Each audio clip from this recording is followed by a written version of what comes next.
The following video will help explain the sequence of operation for the ProSport battery charger. We'll start by applying AC power to the charger and during the startup test. The battery type LED will be illuminated and the red charge mode LED will flash, indicating that the unit is in the self-test mode. When complete and there are no faults, the charger system check OK indicator will illuminate green and the ProSport solid red charging LED will be on, indicating the charge process is initiated. During the charging stage, the charging indicator will be red. The ProSport's charger will use all of its available charging amps until the battery voltage is raised to 14.6 volts DC. During the conditioning stage, the conditioning status indicator will be amber. Batteries will hold at 14.6 volts DC to complete charging while conditioning each battery connected.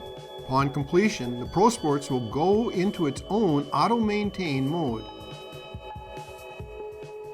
During the auto-maintain stage, the blue power and green auto-maintain LEDs will be on, indicating the charging stage and conditioning stage are completed. You'll also observe the following. Battery type red LED goes off. At this time, the charger will initiate its auto maintain energy saver mode, which will monitor and auto maintain batteries only when needed to maintain a full state of charge.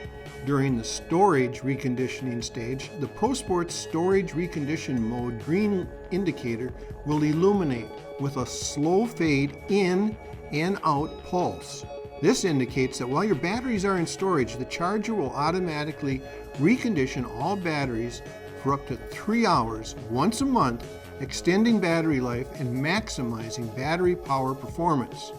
If the LED light comes on in the battery bank trouble status, battery 1 or battery 2, this will mean you have an issue with a connection to the battery, a fuse blown in the fuse holder, or bad batteries. More troubleshooting will need to be performed to diagnose the problem.